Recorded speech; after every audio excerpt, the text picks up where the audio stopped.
আজ রান্না নিয়ে চলে এসেছি। আজ রান্না হচ্ছে পটল আলুর ডালনা।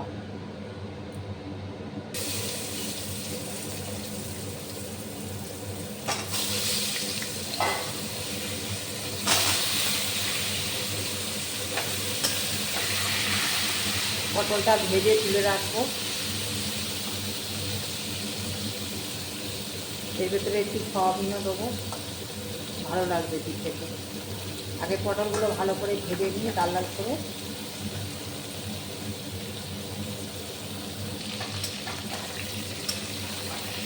পটলটা ভাজা হচ্ছে, দেখতে তো লাল লাল হচ্ছে, বা একটু পুরো লাল করবো, তাহলে ভালো লাগবে। যত ভালো করে ভাজা হবে তারপরে তরকারিটা ভালো লাগবে।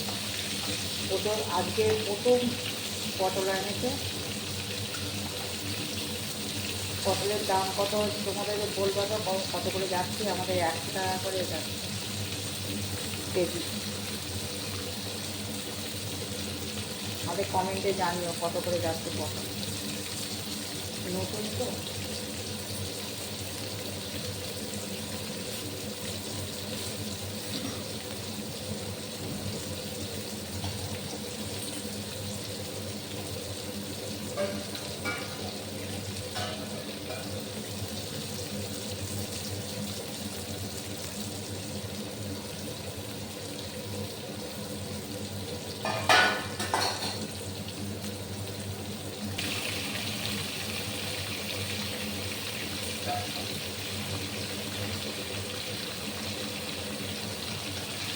আলুটা দিয়ে দিয়েছি, পটলটা ভেজে তুলে নিতে, ওটা আর দেখালাম না। আলুটা দিয়ে দিচ্ছি ভাজতে। এটাকে ভেজে আর তুলবো না, এতে সয়াবিনগুলো দিয়ে দেবো।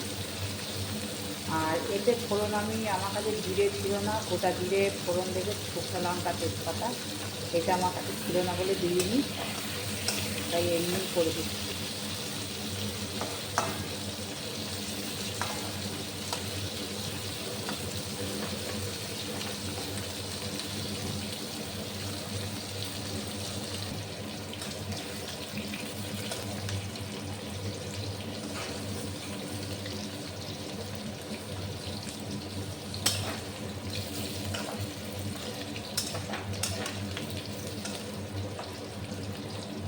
আলুগুলো ভাজা হয়ে গেছে, এতে এবার সয়াবিনটা দিয়ে দেবো।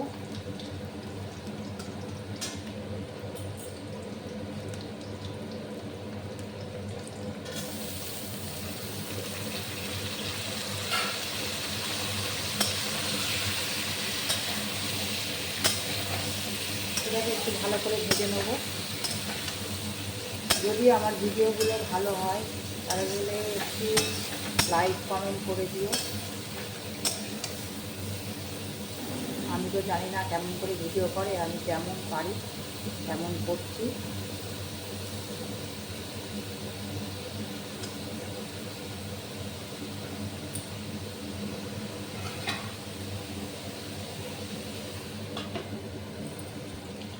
সয়াবিন আলু ভাজা হয়ে গেছে, এবার এতে একটু টমেটো দিয়ে দিচ্ছি।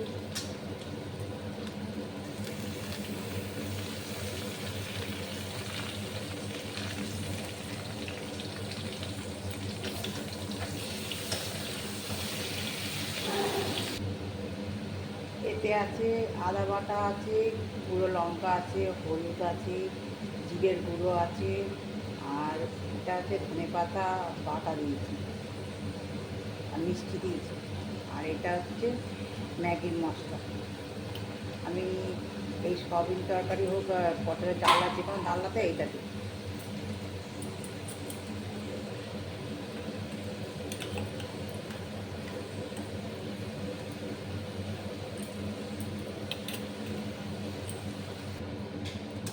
এটাকে ভালো করে এবার কষবো।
গরম জল দিয়ে দিচ্ছি।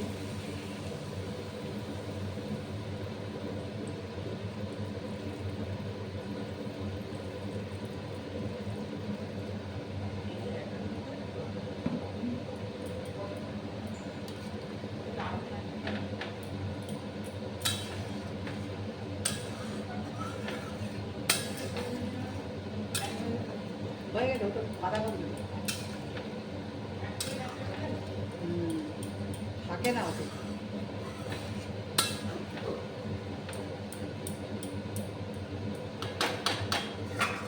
এটাকে আলুটা একটুখানি গলে যাক, তারপরে পটলগুলো দেবো।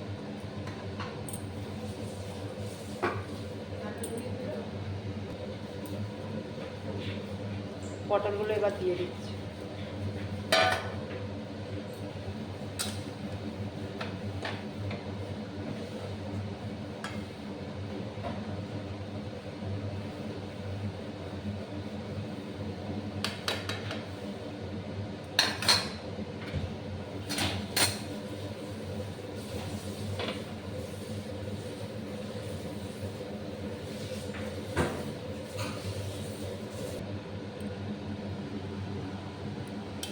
আমার তরকারিও হয়ে গেছে, সয়াবিন পটল আলু দিয়ে তরকারি, আর একটু ঘি দিয়ে দিয়েছি।